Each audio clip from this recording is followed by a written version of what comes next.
Cruzando as Conversas. Oferecimento Galeazzi Sul. Há 40 anos, a evolução dos metais. Associação dos Oficiais da Brigada Militar e do Corpo de Bombeiros. Defendendo quem protege você. E Badesul. A gente dá valor para o Rio Grande crescer.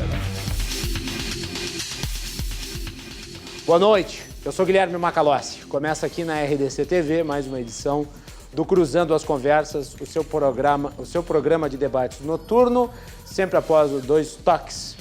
Você nos acompanha pelos canais 24 e 524 da NET e também pelas redes sociais, @RDCTV Digital. Não deixe de acompanhar, curtir, compartilhar e enviar a sua mensagem. O nosso live stream no Facebook já está no ar. E também estamos no WhatsApp. Você pode mandar a sua mensagem através dele. Está aparecendo na sua tela neste exato momento. Cruzando as Conversas é um oferecimento da Associação dos Oficiais da Brigada Militar e do Corpo de Bombeiros, defendendo quem protege você. Badesul, a gente dá valor para o Rio Grande crescer. E Galeazzi Sul, há 40 anos, a evolução dos metais.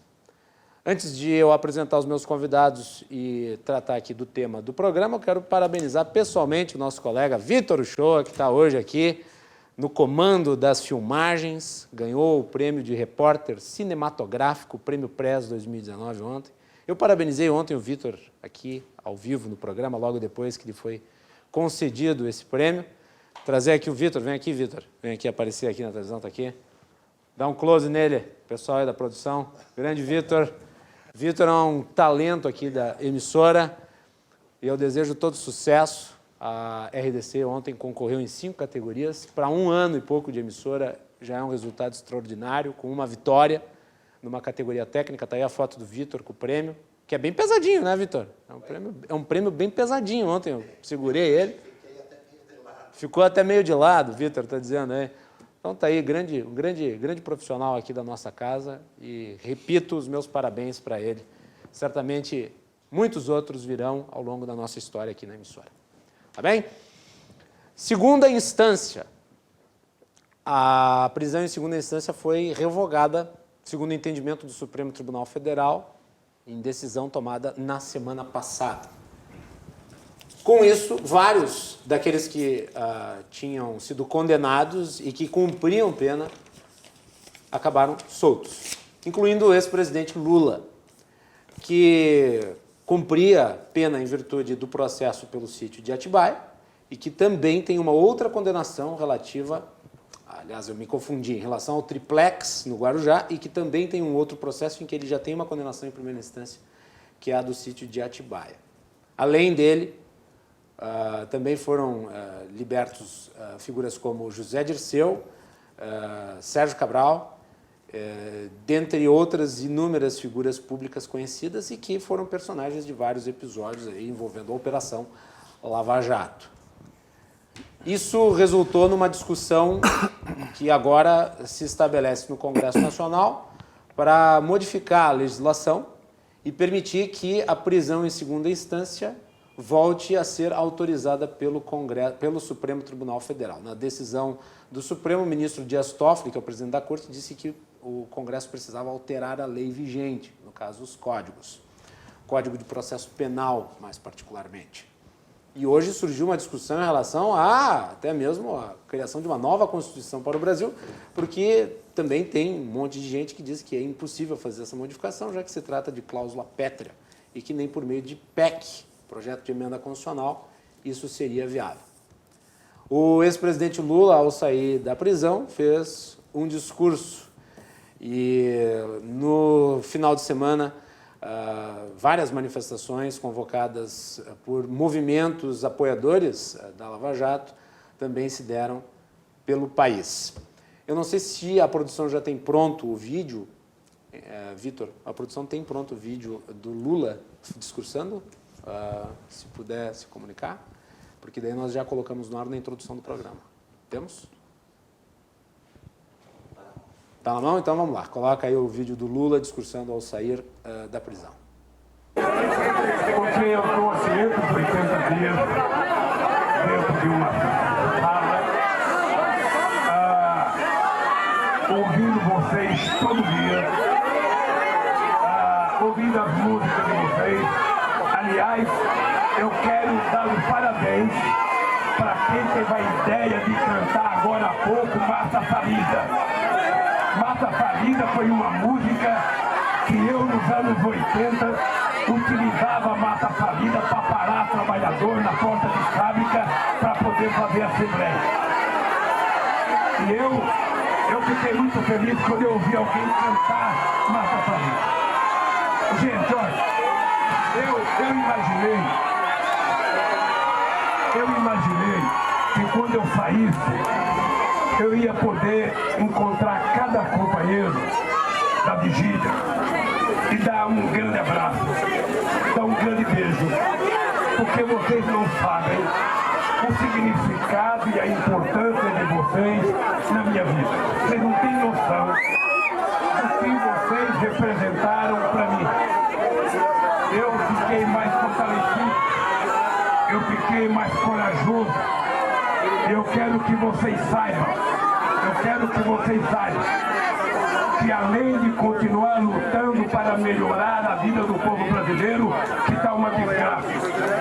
Além de melhorar, além de lutar para não permitir que esses caras entreguem o país.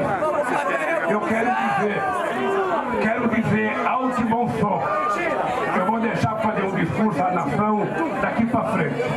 Mas eu quero que vocês saibam que o lado mentiroso da Polícia Federal fez inquérito contra mim. O lado mentiroso e canalha da parte do Ministério Público, da Força Tarefa. E o Moro, e mais o PR-4, eles têm que saber. Eles não prenderam um homem. Eles tentaram matar uma ideia. Uma ideia não se mata. Uma ideia não desaparece. Então tá aí o Lula falando ao ter sido liberto, depois da decisão do Supremo Tribunal Federal na sexta-feira. E no domingo ocorreram as manifestações. Vamos colocar rapidinho também o vídeo das manifestações que ocorreram no final de semana? O Brasil, desde 2013, tem sido muito incertas. Agora, uma coisa que tem sido incerta, tem sido certo, é o sentimento do brasileiro por justiça. E aquela sensação de que nós temos voz e precisamos manifestá-la se queremos mudança. E aí me perguntaram, mas se a gente fizer uma PEC, Camusato, resolve? Ela vai retroagir? Ela vai botar Lula de volta na cadeia? Vai colocar Dirceu de volta na cadeia? Azeredo? Vai prevenir que todos esses outros corruptos voltem? Difícil dizer, vai ter muita judicialização, vai ter muita briga, mas essa é a melhor ferramenta que nós temos no momento. Essa é a melhor ferramenta que nós temos no momento. E aí eu me recordo de quando, lá em 2014, logo após as eleições que elegeram Dilma Rousseff, reelegeram Dilma Rousseff, nós viemos ao Parcão em cerca de 200 pessoas. E diziam que não ia dar em nada. Isso se tornou uma multidão. Fizemos o impeachment. E hoje estamos com um governo fazendo amplas reformas alinhadas com o que nós queremos.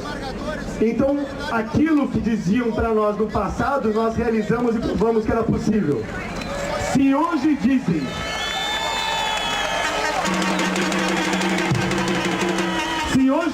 que não é possível mudar o estado de coisas e voltar com o Lula para a cadeia, voltar com o Dirceu na cadeia, eu diria, vai ser barbada.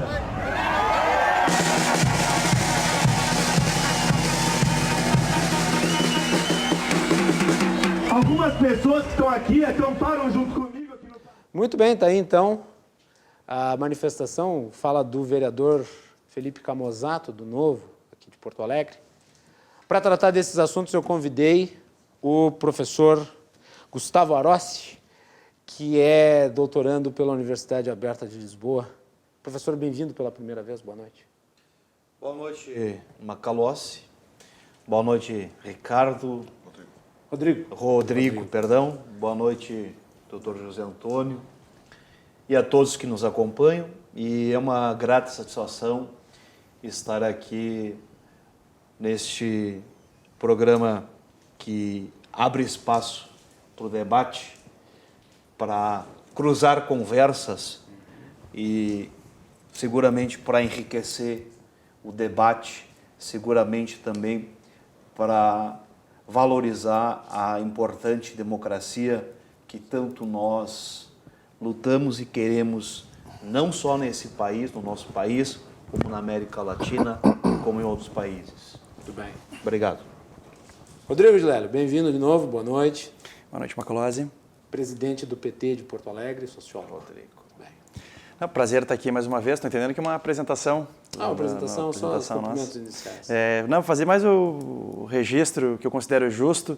É o único espaço da TV Gaúcha que promove debate e estou satisfeito de ter sido chamado aqui hoje para discutir um tema tão importante. Aliás, eu tinha convidado o Rodrigo em outras oportunidades, mas não teve agenda. Né? Mas eu sempre vou convidando. Né? Não, quando o Guilherme vai chamando, a gente vai aparecendo aí na medida do possível. Muito bem, prazer recebê-lo. Parabéns pelo programa. Obrigado. E também o Zé Antônio Rosa, advogado. Bem-vindo de novo, Zé Antônio. Prazer recebê-lo. Boa noite, Guilherme. Boa noite aos colegas aqui de bancada. É uma grande satisfação retornar aqui à RDC TV, um espaço democrático, verdadeiramente democrático, em que nós podemos discutir, debater as questões mais importantes da nossa cidade, do nosso estado e também do Brasil, e muitas também de órbita mundial. Então, eu agradeço o convite e vamos lá para o debate. Vamos lá. Rodrigo, vou começar por ti. O PT, durante um bom tempo, ficou acampado lá na frente da carceragem da Polícia Federal em Curitiba, esperando por esse momento. Vocês esperavam que demorasse quase 2 anos para que o Supremo Tribunal Federal deliberasse a respeito, e vocês tinham certeza de que essa era a decisão que a Corte acabaria dando? Bom, não havia certeza. Como é que vocês encaram a soltura do presidente, do ex-presidente Lula? Primeiro, nós consideramos uma libertação, né? A primeira coisa é entender esse processo. Isso que tu chamaste de acampamento na frente da Polícia Federal de Curitiba, na verdade foi uma das mais longas vigílias da história da humanidade em defesa de uma liderança política. Há poucos precedentes que de alguma forma se igualam a esse feito, por alguma simbologia, mas o mais importante é nós não criarmos falsas ilusões sobre o que a libertação do Lula representa. No primeiro nível, evidentemente que para ele, enquanto cidadão brasileiro, é motivo de alegria estar de volta entre seus companheiros e companheiras. Foi muito bem recebido pelo Partido dos Trabalhadores, pelo Partido da Causa Operária, pelo MST e pela Coordenação Nacional dos Movimentos Populares. Mas o que se sucederá daqui para frente não deve exigir de nós baixar a guarda. Nós não temos nenhum tipo de expectativa de que o clima político no Brasil vá arrefecer. Nós entendemos que o processo de libertação do Lula, ele na verdade ele tem origem numa dúvida dentre as diferentes frações da burguesia brasileira que patrocinaram o golpe de Estado. Essas frações da burguesia brasileira correspondem a Lava Jato, ao que representa o Bolsonaro e ao que alguns identificam como o Centrão. Como estas frações da burguesia nacional não identificaram ainda qual deve ser o regime político que vai suceder o fim do pacto representado pela Constituição de 88, a libertação do Lula acabou sendo um acontecimento que se insere nesse processo de dúvida. Daqui para frente, nós entendemos que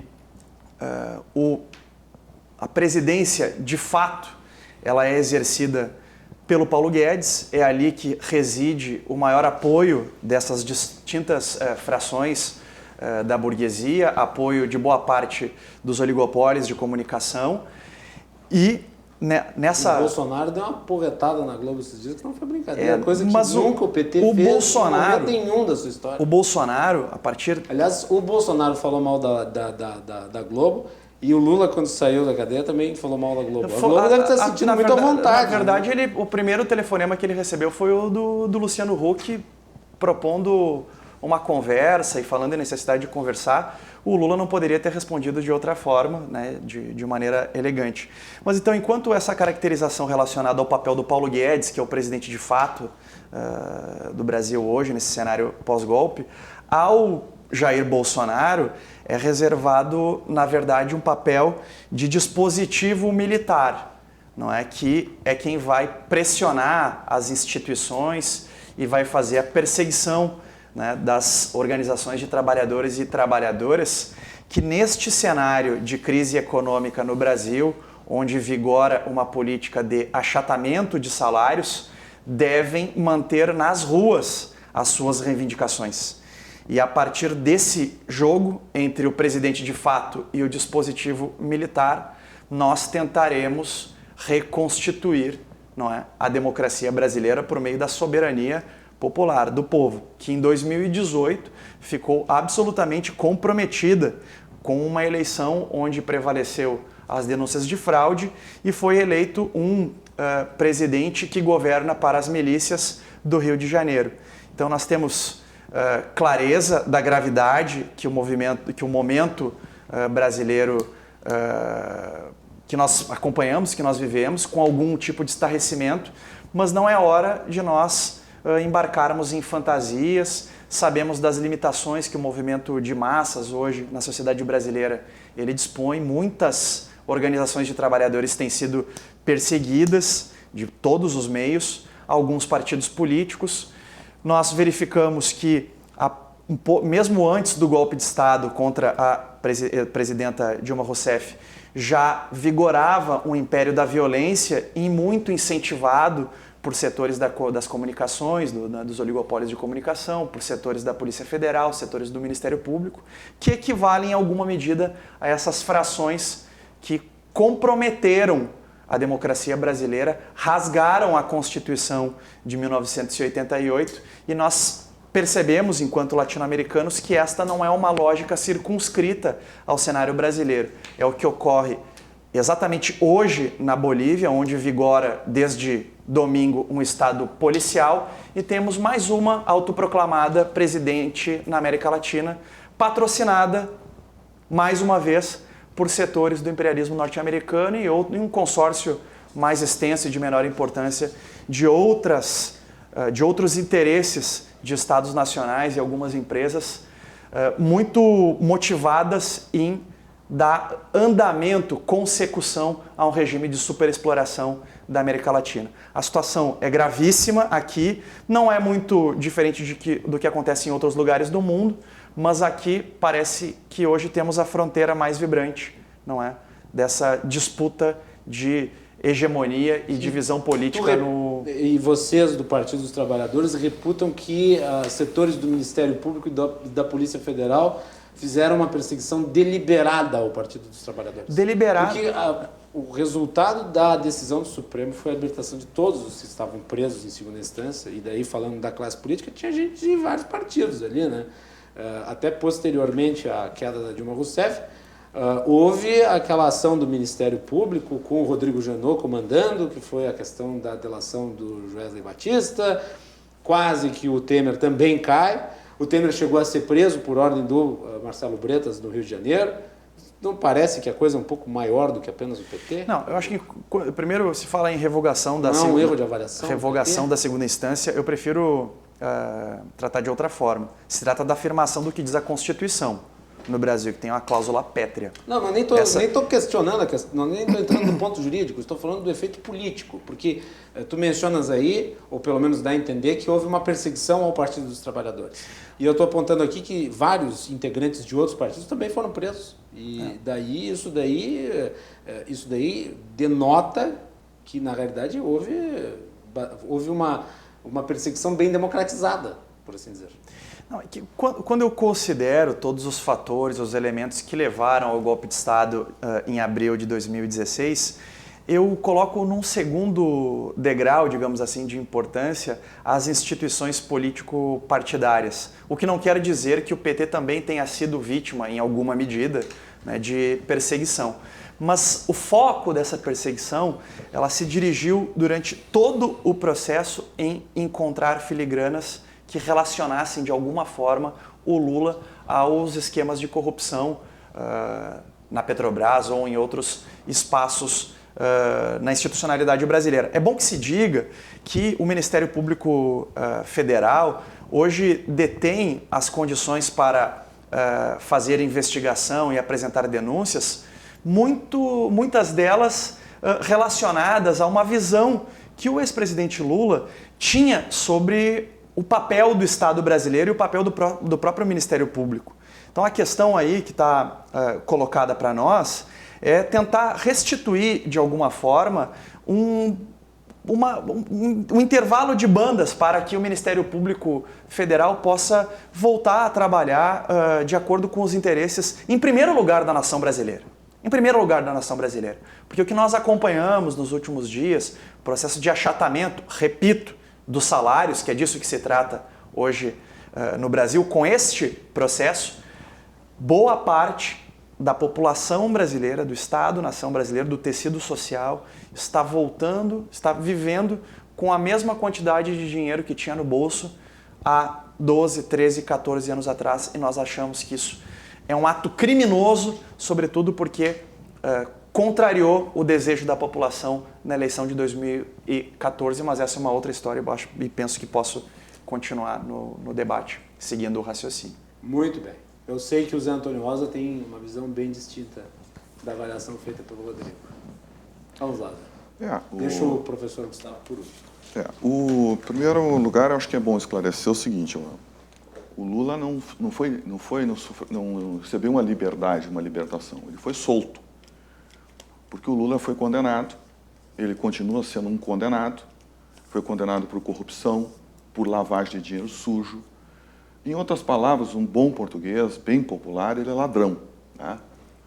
E o Lula, na verdade, ele lidera, né? E isso aí, uma das denúncias, que ele é chefe de uma organização criminosa, ele está realmente coordenando e coordenou durante todo o tempo, desde que o PT chegou ao poder, em 2002, nós já observamos em 2003 o Mensalão, em 2004 o Mensalão, ou seja, o PT chegou ao poder para assaltar os cofres públicos, isso é inquestionável. Tá? Aliás, todo mundo fala, o PT, aqueles que defendem o PT não inventou a corrupção no Brasil, obviamente que não, ninguém está dizendo isso. Mas o PT, quando entrou para a política, quando entrou para o poder, chegou ao poder, o que o PT fez foi assumir a corrupção e dar níveis estratosféricos para o que foi roubado no Brasil. Quando a gente pega, por exemplo, as primeiras delações, vamos pegar o Barusco, por exemplo. O Barusco, um gerente da Petrobras, que devolveu 100 milhões de dólares, em torno de 400 milhões de reais. Um gerente da Petrobras devolveu 100 milhões de dólares. Esse gerente, no seu depoimento, ele deixou bem claro o seguinte, que já existia corrupção na Petrobras no tempo do governo Fernando Henrique. E ele colocou ali como é que a coisa funcionava. Ele disse, olha, eram alguns grupos que botavam a mão no dinheiro, até aproveitaram uma mudança na legislação envolvendo as licitações, e o pessoal começou realmente a meter a mão. Agora ele faz questão de destacar bem o seguinte, agora, quando o PT chegou, até os percentuais mudaram. Então, o que nós percebemos é que o PT entrou para roubar mesmo. Tá? Uma organização criminosa, uma quadrilha que são expressões que eu estou usando aqui, ditas inclusive por um ministro do Supremo Tribunal Federal, e que uma organização tomou o poder e tentou se perpetuar criminosamente nele, praticando toda a sorte de crimes. Então, eu acho que é bem claro, acho que a gente precisa colocar as coisas nos seus devidos lugares. O Lula continua sendo um criminoso, condenado, estava preso, foi solto, né? E, aliás, essa soltura do Lula... Você esperava a soltura do Lula? Eu já esperava porque, infelizmente, até o ingresso do PT na política destruiu a política, corroeu as instituições. Hoje nós temos um charco institucional no Brasil, né? E a gente está vendo, infelizmente, o que está acontecendo no Supremo Tribunal Federal. E eu faço questão de destacar que não são palavras minhas. Tá? Quando o ministro do Supremo Tribunal Federal diz que no Supremo Tribunal Federal tem gabinetes, o ministro Barroso que falou isso aí, abertamente em uma entrevista à Mônica Bergamo, da Folha de São Paulo. Ele disse que no Supremo Tribunal Federal tem gabinetes que fazem fila para distribuir senha, para liberar vagabundos corruptos. Então, é a mais alta corte da nação, um ministro, um dos pares lá, dos demais ministros, fez essa afirmação, né, muito clara em relação ao que acontece no Supremo Tribunal Federal. E o mais grave, viu, que é aí que a sociedade talvez esteja estarrecido por isso. O mais grave não foi o que ele falou, que isso que ele já colocou foi de uma gravidade sem igual. Não existe lugar no mundo civilizado, decente, que um ministro faça uma declaração dessa sem que se faça intervenção nesse poder, como, aliás, o Peru fez isso. O Peru fez isso quando começou a descobrir casos de corrupção nas suas altas cortes. Mas nenhum país decente do mundo ficaria inerte diante de uma acusação de tal monta. Mas o mais grave ainda é que esse ministro Barroso, fez questão de dizer, finalizando essa expressão, que não existe mais direito. Ora, se não existe mais direito dentro da casa que tem como obrigação, como munus constitucional, fazer a interpretação e ser o guardião dessa Constituição, se não existe mais direito, onde é que o cidadão vai efetivamente bater? Se o judiciário é a última porta para o cidadão bater. Então, se não tem mais direito, o que tem? O que nós estamos vendo é exatamente isso, uma acomodação para os amigos. E eu acho muito estranho usar a expressão burguesia, dizer que o Bolsonaro faz parte da defesa da burguesia e que o establishment atualmente é defesa da burguesia. Ora, mas o Lula enriqueceu os maiores empresários brasileiros. Todos eles se mancomunaram com essa quadrilha, junto com políticos de outros partidos, se mancomunaram para assaltar o povo brasileiro. Não é por acaso que nós estamos hoje nessa situação.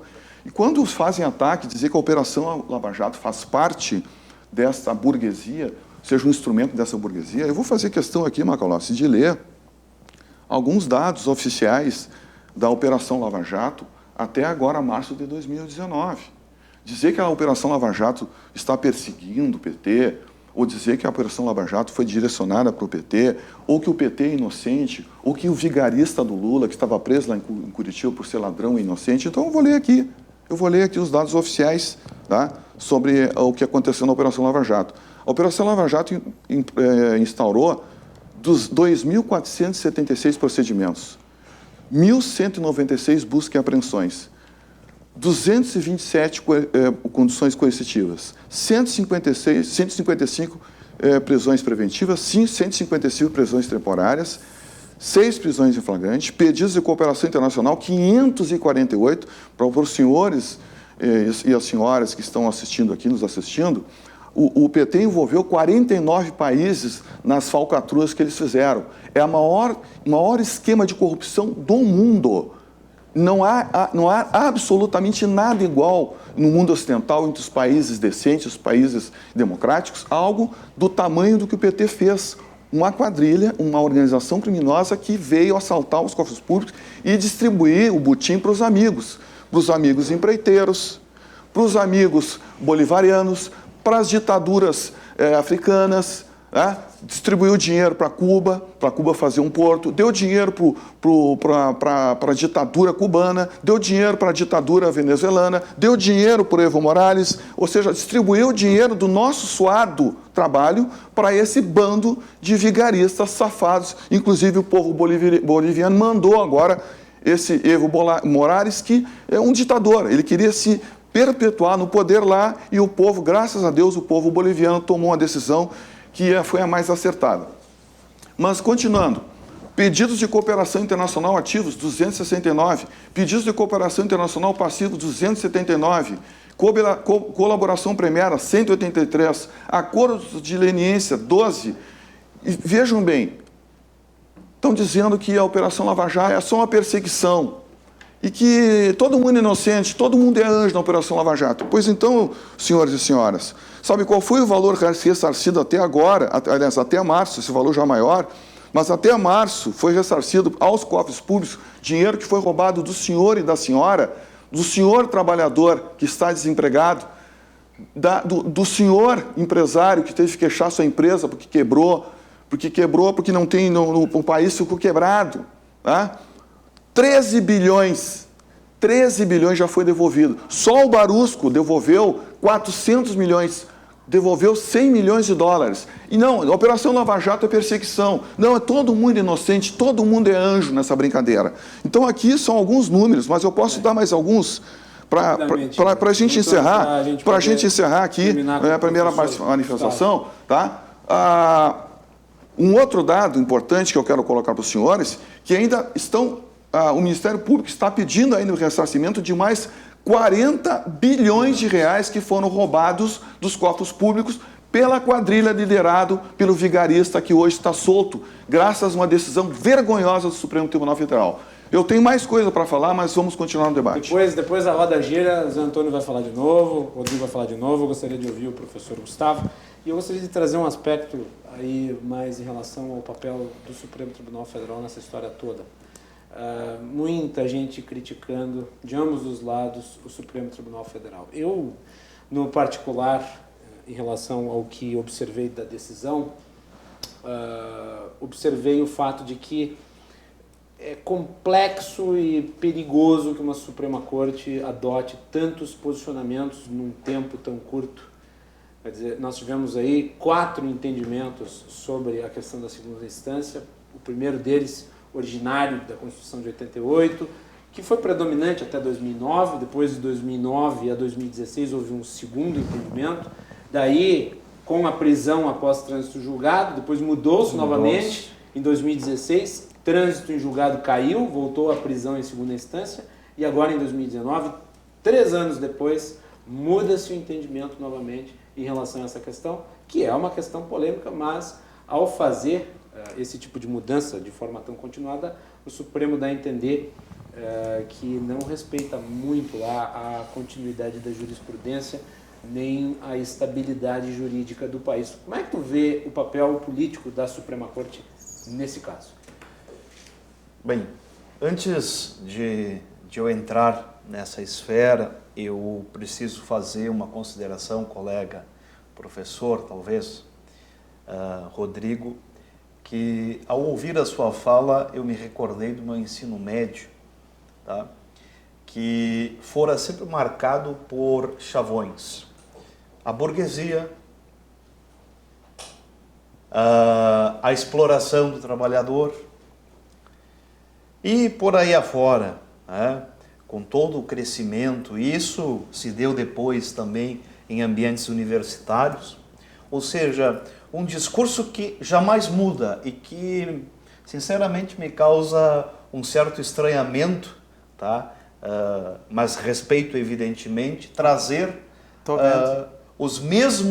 a mesma retórica de antanho e que fez a cabeça de muita juventude que, ao invés de ensinar o conteúdo propriamente, ficou sempre colocando em choque e criando esta ideia de que há uma burguesia opressora, que é uma burguesia que é a responsável por todas as mazelas da sociedade.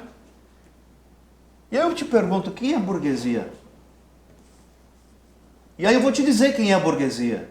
O senhor faz parte da burguesia. Sabe por quê? Porque o senhor está numa universidade pública, com todo direito. Mas eu não entro numa universidade para fazer doutorado. Sabe por quê? Porque ideologicamente eu não compactuo. E sim, sou podado e sou cortado. Leve o seu rancor e seu ressentimento para bem longe de mim. Não estou com ressentimento, eu lhe ouvi e eu estou aqui assim, falando. Só leva o teu ressentimento e o rancor para bem longe. Nenhum. Tipo, não tem ressentimento isso, nenhum. Simples. Não tem ressentimento nenhum. Não, claro que não. Não tem ressentimento nenhum. E por favor, te respeitei na sua... Então, eu quero dizer, tá? Então, esse discurso, tá, de golpe, a própria ministra Carmen Lúcia disse que não teve golpe. Novamente, o golpe. E, novamente, antes de eu entrar no assunto que você me toca, tá? Eu não sei por que cargas d'água, né? E eu não estou aqui para dizer que os militares não cometeram erros. Claro que cometeram. Evidentemente que cometeram erros gravíssimos.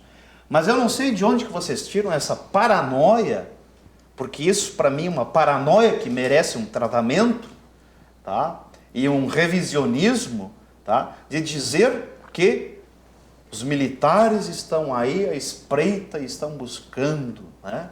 Estão buscando o mínimo de um espaço para poder chegar ao poder. Tá? Eu não consigo enxergar isso de forma alguma. Mas aí eu vou lhe perguntar, com a formatação do governo Bolsonaro atual, com tantos ministros militares, não dá para se dizer em algum grau que o Exército, de alguma maneira, chegou ao poder? Ou voltou ao poder, de alguma maneira? Eleita, no caso. Mas democraticamente eleito. Eleito, Bolsonaro foi o presidente eleito democraticamente. O Exército constitui-se numa parte muito importante do governo Bolsonaro. Quer dizer, através dos seus a escolha do corpo dos ministros, ou dos seus secretários, ou das pessoas que vão fazer parte do governo, é de inteira liberdade do presidente da República. E por mais de uma vez, o vice-presidente, general Mourão, se pronunciou sempre em defesa da democracia. Tá? Assim como outros governos optaram por buscar outras pessoas, eu não vejo, de hipótese alguma, dizer que, porque nós temos o general Heleno lá, então nós temos um governo militar. Havia uma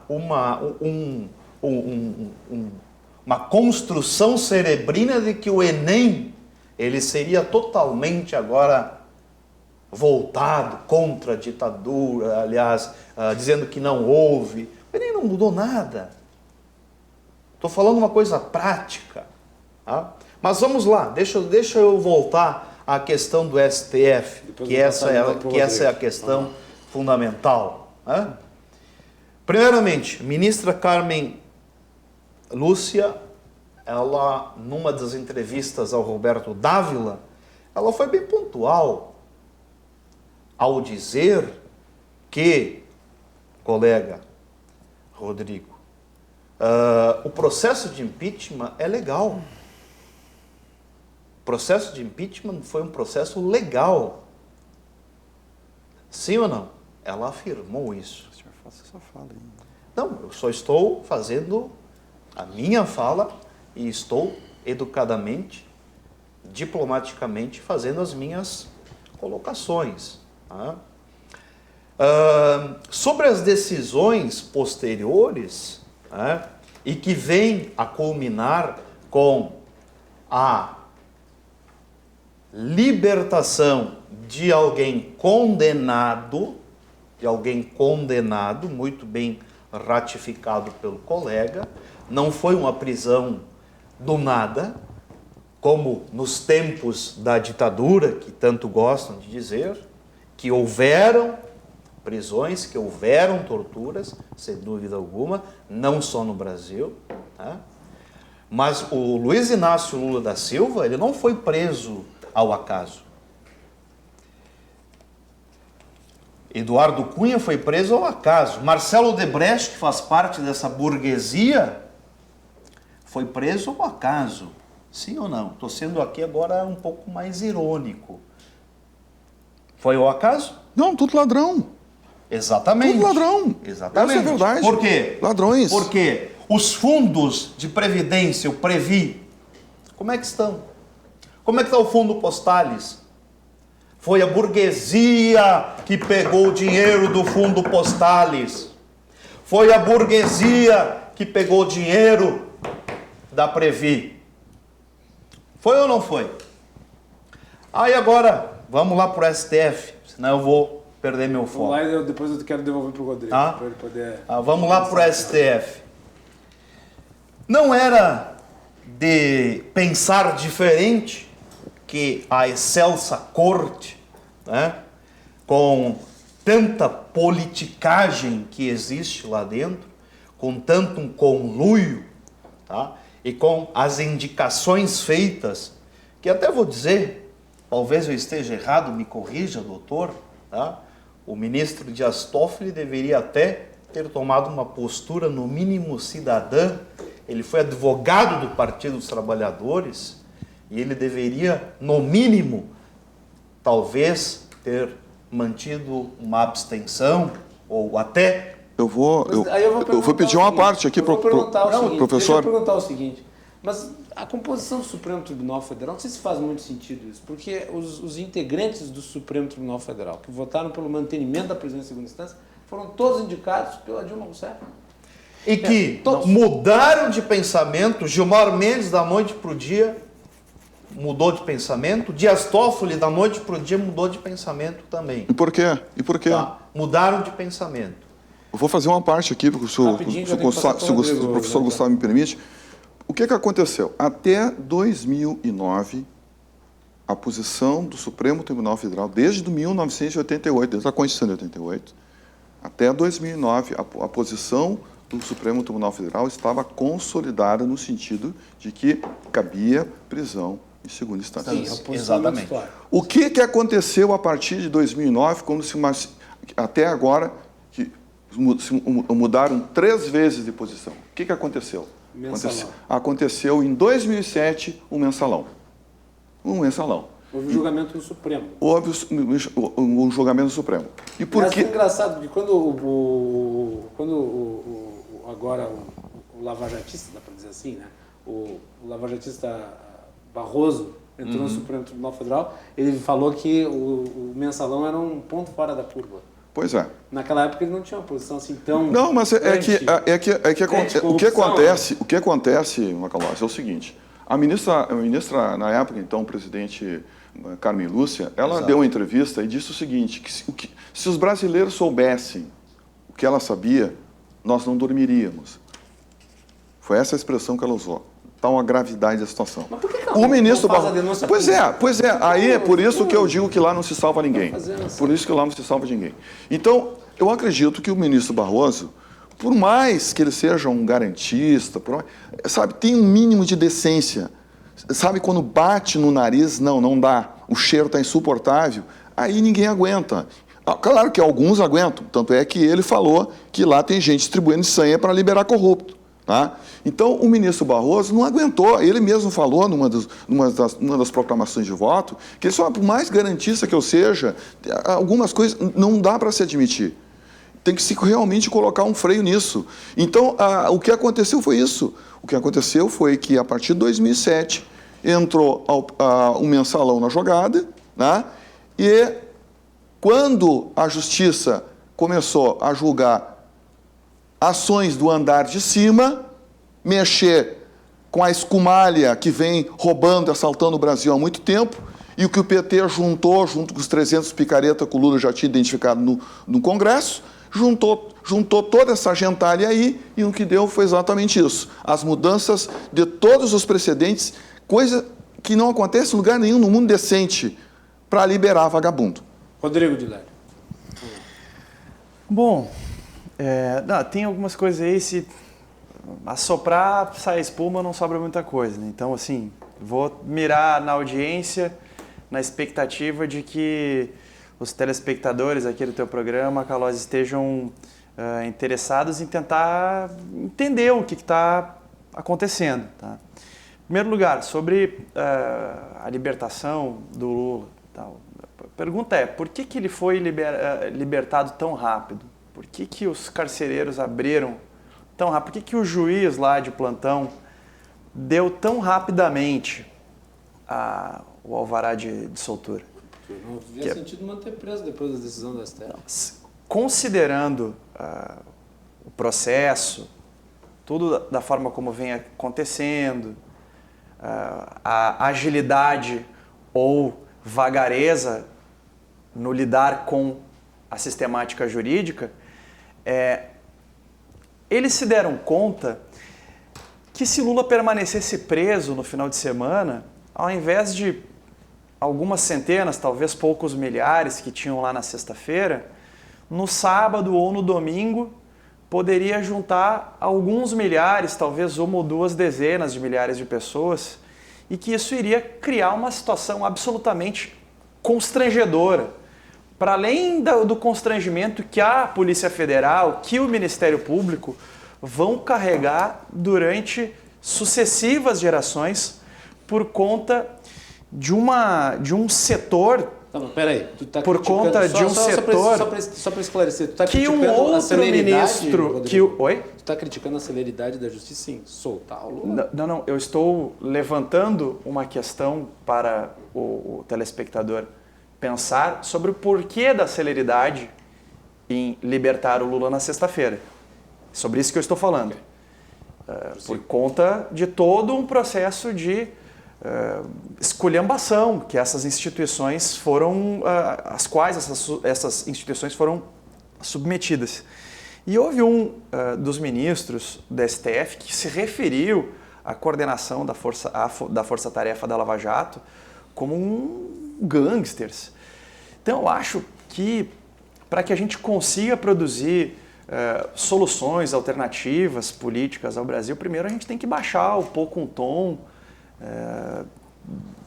procurar, enfim, buscar ajuda em terapia para curar os seus traumas, as suas angústias, porque isso elevado a um pensamento coletivo, ele se alastra, e a situação que a gente vê hoje é um presidente que governa para os milicianos e para o 1% da população brasileira, os que vivem da renda, os que vivem cercado de privilégios, na verdade, no nosso país, para que a gente possa somente assim questionar esse processo que a nação brasileira vem vivendo. Eu acompanhei aqui as falas dos debatedores, achei que poderia, né, temos aqui um doutorando em filosofia, achei que podia vir algum comentário sobre o John Locke, o segundo tratado sobre o governo, alguma questão relacionada ao direito à propriedade, a como se toca um governo, sobre como se constitui o Estado-nação, mas não, são os chavões, agressões, que dessa forma eles imaginam que vão conseguir manter a cena política nesse estado de ou letargia ou de medo. O que o Partido dos Trabalhadores quer transmitir para a população brasileira, em primeiro lugar, que nos marcos do que sobrou da Constituição de 88, nós estamos tentando organizar uma oposição ao presidente de fato, que é o presidente apoiado pelas organizações Globo, que é o presidente apoiado pelos os outros oligopólios de comunicação. Pela Globo. O Paulo Guedes é apoiado pela Globo, apoiado pelos editoriais da Folha de São Paulo. O meu colega aqui, o doutorando, ele ri porque está nervoso, porque ele sabe que quem governa de fato o Brasil hoje, a agenda econômica, é justamente o Paulo Guedes. E o Jair Bolsonaro fica no Palácio do Planalto atiçando o circo. E a que se deve o Bolsonaro ter adjetivado a Globo da forma como fez naquele vídeo que viralizou depois da reportagem do Jornal Nacional? A Globo tem milhares de jornalistas, né? Eu olho para a RDC, eu olho para a RDC TV, vejo algumas programações aqui, eu fico imaginando a estrutura. Né? A primeira faculdade que eu iniciei foi a faculdade de comunicação. Estrutura, quantidade de jornalistas e de ideias que transitam por aqui, né, Guilherme? Então, as organizações Globo vivem as suas contradições e há quem pratique jornalismo na Rede Globo. Óbvio, assim como na Folha de São Paulo. Mas de conjunto, que é a opinião representada pelos editoriais, ela incensa as medidas do Paulo Guedes como se fossem aquelas que vão tirar o Brasil da crise, que justamente é um subproduto dessa estratégia de golpes de Estado, né, que na América Latina voltou com mais força a partir da queda do Manuel Zelaya em Honduras, e daí em vários outros governos foram assediados, uns acabaram caindo, outros resistem, e o que resta para nós no Brasil é se escorar no que sobrou da Constituição de 1988 e tentar partir do diálogo direto com a população, mobilizando as pessoas em torno de reivindicações, tentar mudar esse cenário, mas com base na mobilização popular. Muito bem, nós vamos fazer um intervalo e depois nós voltamos para continuar discutindo aqui no programa sobre este e outros assuntos. Vocês nos acompanham pelos canais 24 e 524 da NET e pelas redes sociais @RDCTV Digital. Antes do intervalo, só uma observação. Repito, eu acho que a Globo deve estar muito satisfeita, né, de ser atacada por ambos os lados. Sim. Né, porque ela foi atacada pelo Bolsonaro, inegavelmente, foi atacada pelo Lula, inegavelmente, daí ela pode se colocar no centro e dizer, bom, quando nós somos atacados por ambos os lados, então estamos no caminho certo. Pois é o que a Globo deve pensar sobre essa situação. Voltamos na sequência.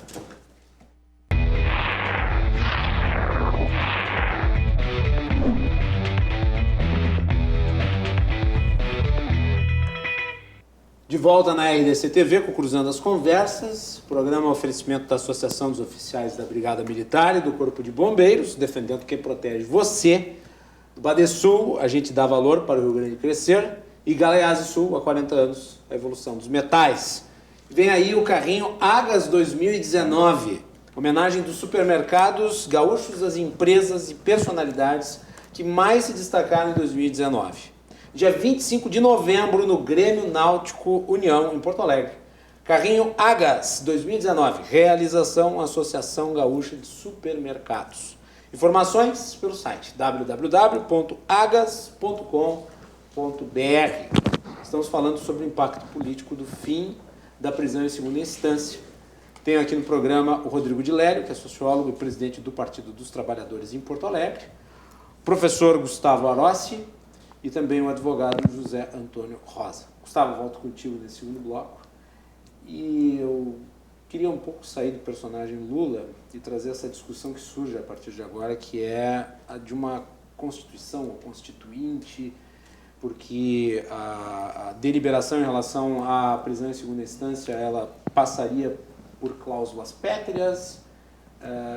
Uma nova Constituição é saída para os problemas do país? Porque eu, sinceramente, eu fico um pouco preocupado, né? Às vezes as pessoas, e aqui tomando parte do debate, inclusive, às vezes as pessoas ficam falando assim, não, melhor é ter Constituição, uma nova Constituição, é ter um processo constituinte. Até o PT, né, Rodrigo, tinha a ideia de fazer uma Constituinte exclusiva para a reforma política.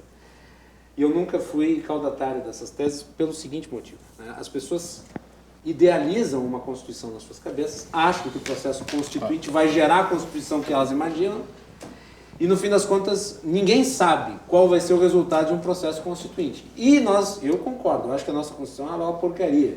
Aliás, quem se opôs à Constituição foram dois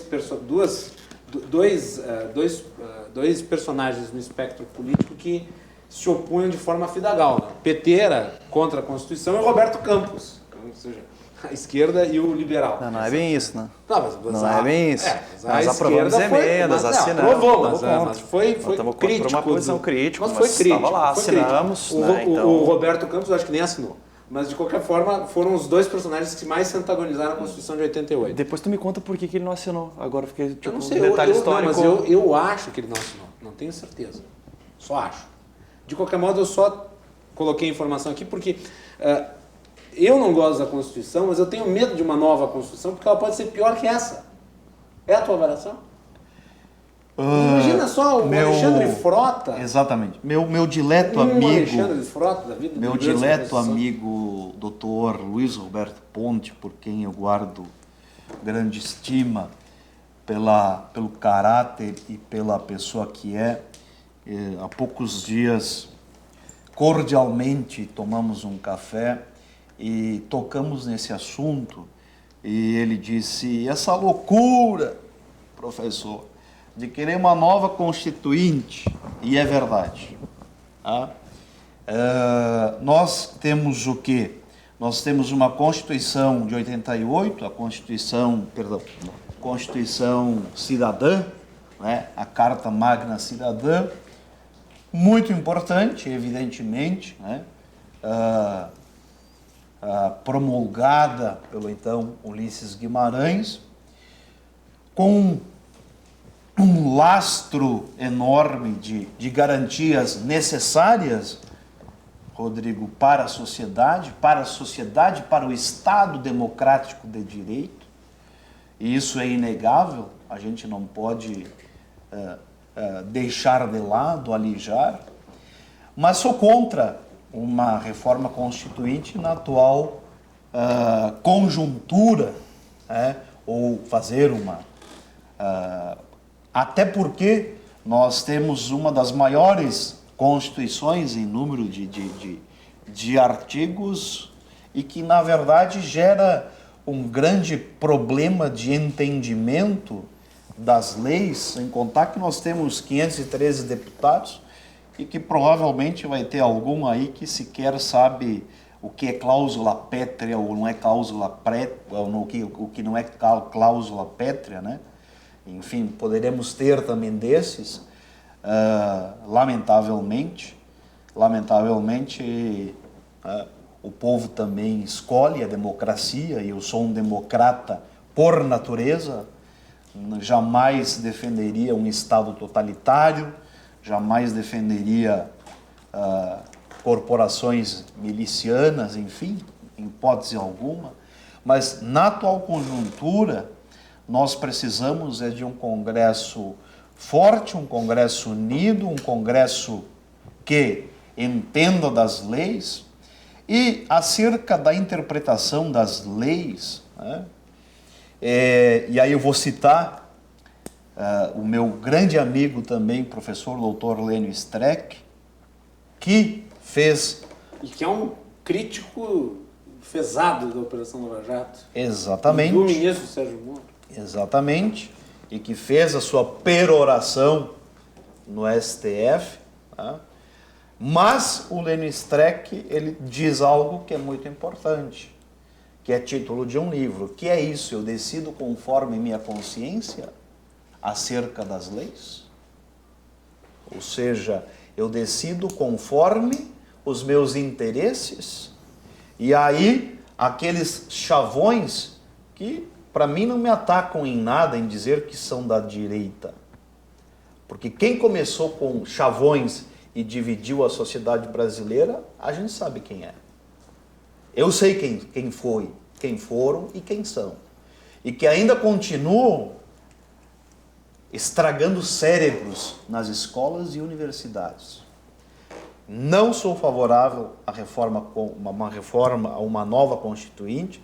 Sou favorável a uma ponderação que me faz parte do meu ser ponderado, ser moderado, sanguíneo em algumas posições, claro que sim, uma vez que eu tenho que ter posição, mas eu não posso aceitar, e não podemos aceitar, muitas vezes, rasas ou críticas infundadas que vão vindo e que atacam, evidentemente, somente, tá, por menoscabo.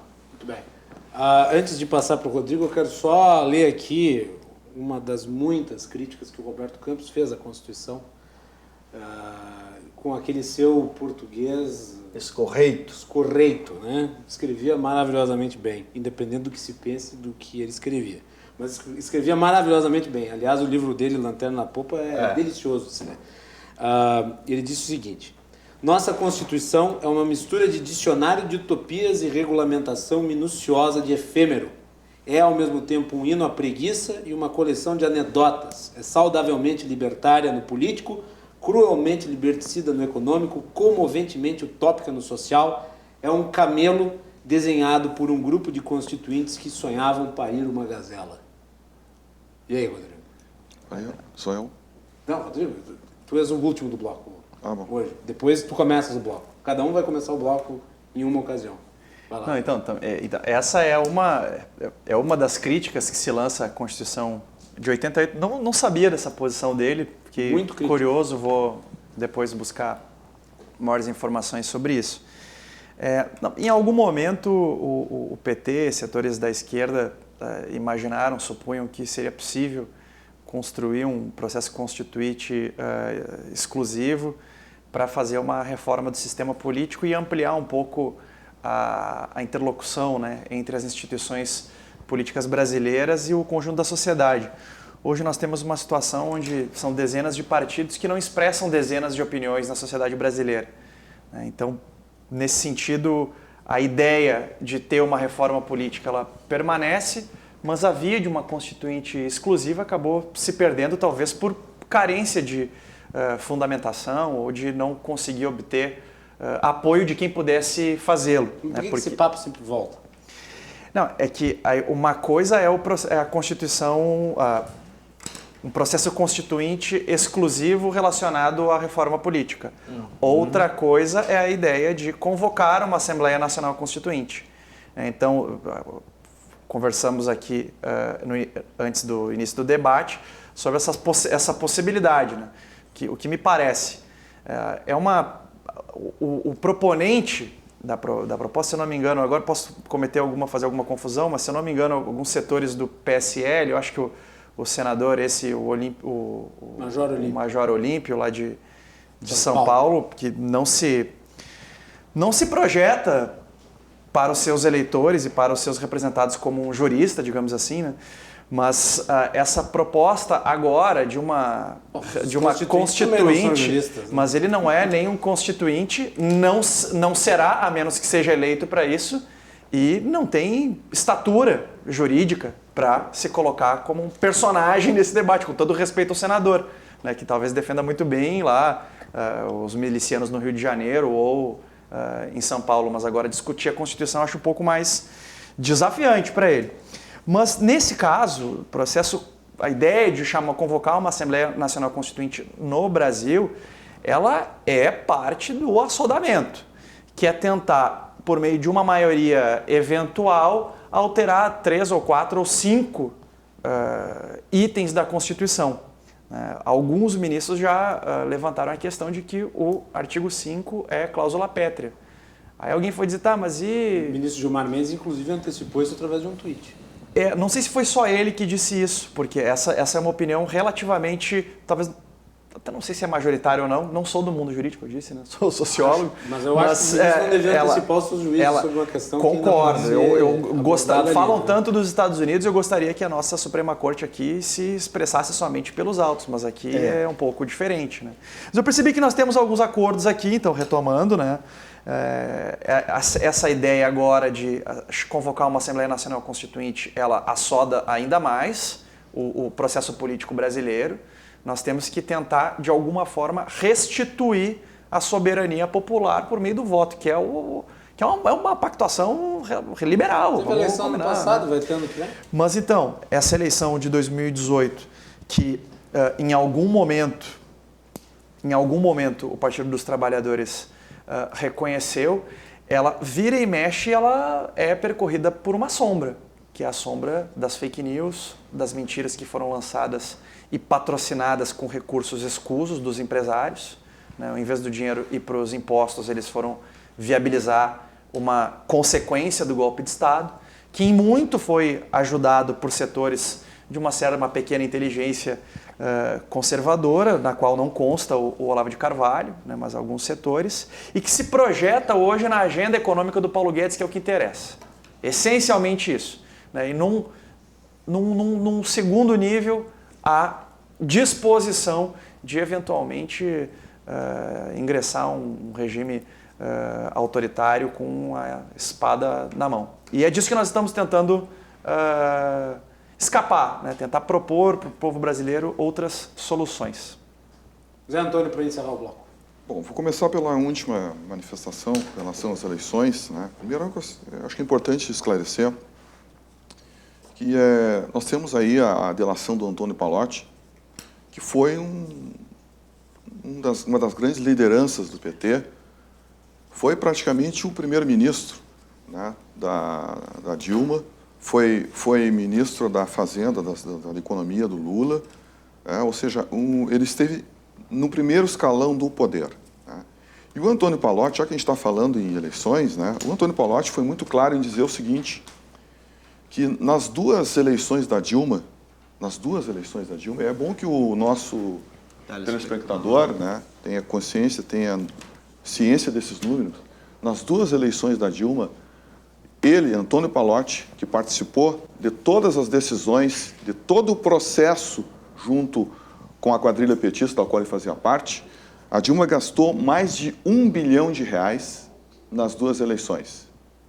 E metade disso foi declarado junto à Justiça Eleitoral. Para os senhores e senhoras terem uma dimensão do tamanho do problema que essa quadrilha gerou para o país, em 2002, o Antônio Pallotti diz que o Lula recebeu dinheiro do Gaddafi. Ele recebeu $1 milhão, que isso representa hoje em torno de R$4 milhões, do Gaddafi. um terrorista, um cara que patrocinava o terrorismo no mundo inteiro. Tá? Pelo que eu saiba, o Bolsonaro se elegeu com um pouco mais de R$1 milhão. Tá? Fez uma campanha através das mídias sociais. Tá? E quem não concordar com isso é só provar. Tem aí a justiça eleitoral, ou seja, tem todos os meios que se possa chegar e provar em contrário isso que eu estou falando. Aliás, até agora ninguém ousou atacar isso porque é uma verdade. Tá?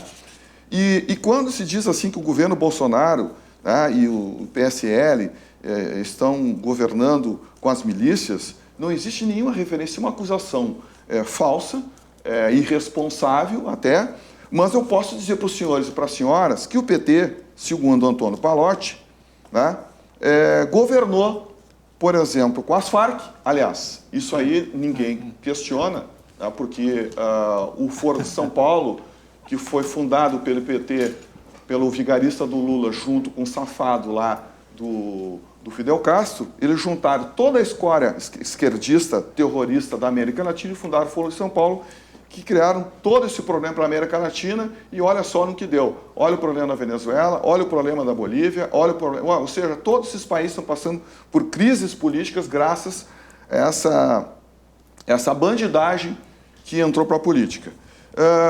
Outra coisa, não sou eu que estou dizendo, existe uma gravação que foi liberada, uma gravação oficial que foi liberada, em que o PT foi claramente citado por um líder do PCC, onde ele diz que no tempo do PT, no poder, e ele fez essa gravação reclamando do juiz Sérgio Moro como ministro, que estava endurecendo a vida da bandidagem no Brasil, né? E no meio dessa reclamação ele diz o seguinte, que durante os governos do PT, eles tinham conversas cabulosas com o PT, ou seja, conversas aterrorizantes. Eu fico imaginando que essa quadrilha tentou articular junto com o PT para colocar a situação do brasileiro em mais insegurança ainda do que já estava. Então, acho que é importante a gente colocar essas questões, né, para esclarecer a sociedade, porque parece que nada aconteceu nesses últimos tempos e que a crise que nós estamos vivendo no momento, ela surgiu por manifestação espontânea.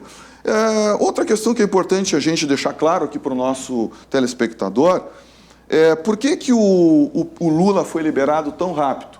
Ora, porque no Brasil, muita gente, a parte sadia da sociedade, cumpre a lei. Não dá para dizer a mesma coisa do PT, porque para prender o Lula, né, quando saiu a ordem de prisão do Lula, foi necessário toda uma tolerância que em país decente nenhum teria, mas o ministro Sérgio Moro, o juiz na época, Sérgio Moro, foi extremamente tolerante e o Lula foi preso a hora que ele quis. Por quê? Porque o PT não cumpre a lei. Aliás, manifestações do PT, manifestações de rua, são todas no sentido de quebrar tudo. Por exemplo, o PT não cumpre lei, não cumpre ordem judicial, né? Então, é assim, mas o juiz que liberou Lula rapidamente, né, segundo o entendimento de alguns, foi simplesmente porque ele acatou uma decisão da Suprema Corte, coisa que muito PT e muitos políticos no Brasil não acatam. E com relação ao Gilmar Mendes, né, o ministro Gilmar Mendes, eu acho assim... Posso pedir para a gente interromper a tua fala para irmos do intervalo? Eu volto depois. Já que tu vai iniciar o último bloco? Sim. Então nós vamos fazer o intervalo e nós voltamos na sequência com o Cruzando as Conversas. Nós estamos estourando o tempo, mas é porque eu quero distribuir o tempo aqui entre os convidados de forma equânime e justa. Então nós voltamos na sequência. Tá bem?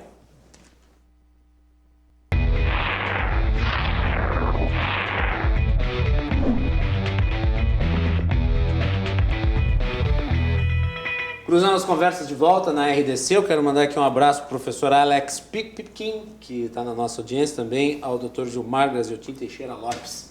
Um abraço a ambos, obrigado pela audiência contínua. O Cruzando as Conversas é um oferecimento da Associação dos Oficiais da Brigada Militar e do Corpo de Bombeiros, defendendo quem protege você. Badesul, a gente dá valor para o Rio Grande crescer.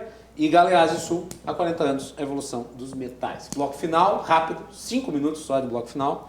Então vamos aí para as considerações dos nossos convidados. Antônio, havia interrompido, retoma a palavra. Bom, é bem rápido. Com relação ao ministro Gilmar Mendes, né, que foi citado aqui como uma referência moral, né, para fazer algumas considerações, um ataque a alguém, a Operação Lava Jato. Pô, esse ministro aqui, ele telefonou para um criminoso para se congratular e se solidarizar com um criminoso. Ele ligou, o ministro Gilmar Mendes. Qual criminoso? Ele ligou para o governador Silval Barbosa, do Mato Grosso, né, para perguntar foi feita uma busca e apreensão, e ele disse, mas governador, ele ligou.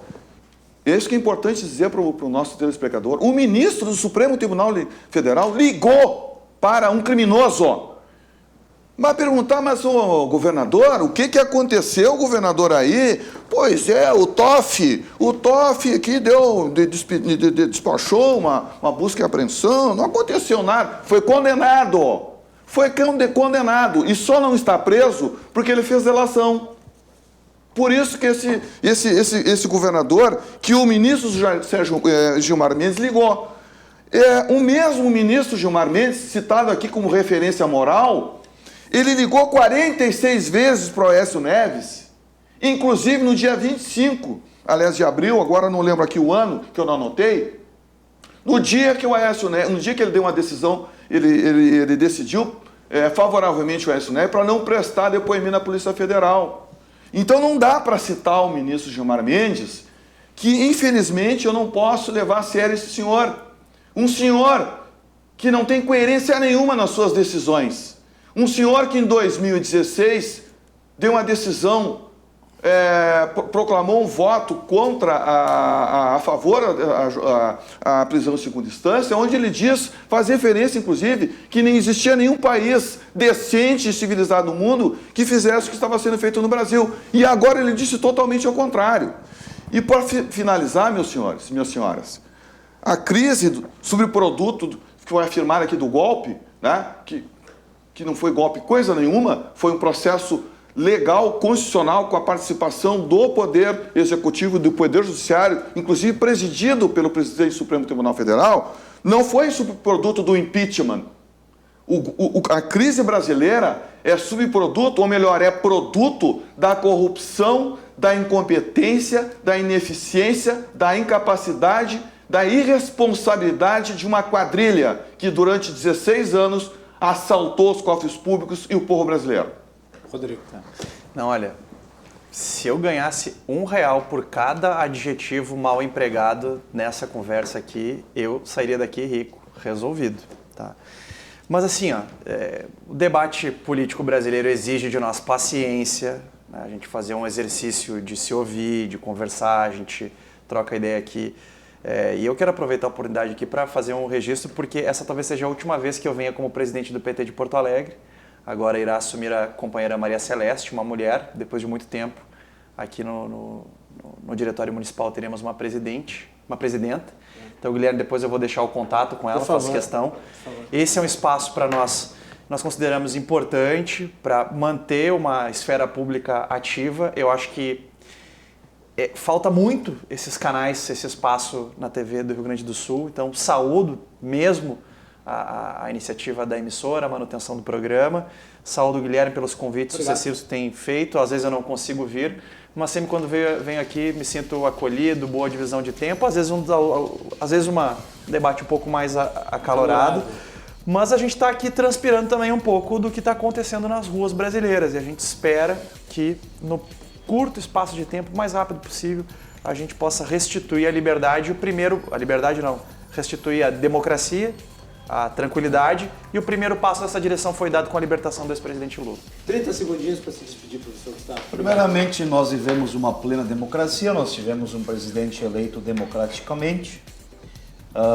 Quem governa é o Jair Bolsonaro, evidentemente. Eu discordo dessa tese de que Paulo Guedes. O corpo dos seus ministros, evidentemente, tem a sua importância. Nós estamos vivendo um momento de democracia, claro que sim. Nós não podemos atribuir que tal governo está afiliado ou juntamente ligado com milícias. Isso, na verdade, já fora dito que não faz parte do atual governo. E eu gostaria de dizer que, também, muito importante, tá? A democracia é uma construção, nós temos um Estado democrático de direito e divergências fazem parte, e é muito importante que haja essa divergência e não haja uma ditadura de pensamento, uma ditadura de ideias. Agradeço a participação por estar, conhecê-lo, um prazer conhecê-lo e um abraço a todos, carinhoso. Eu não gostaria de interromper os meus convidados assim para nós encerrarmos, mas é que a televisão tem tempo e o nosso tempo se esgotou. Obrigado, Gustavo, obrigado, Gilélio, obrigado, Zé Antônio. Voltamos amanhã a partir das 22 horas. Até mais. Valeu. Esgotado.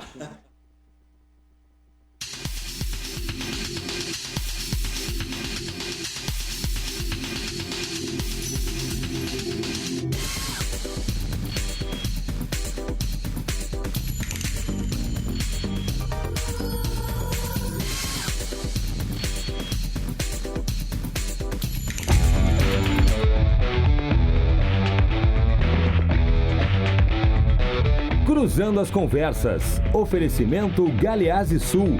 Há 40 anos a evolução dos metais. Associação dos Oficiais da Brigada Militar e do Corpo de Bombeiros. Defendendo quem protege você. E Badesul. A gente dá valor para o Rio Grande crescer.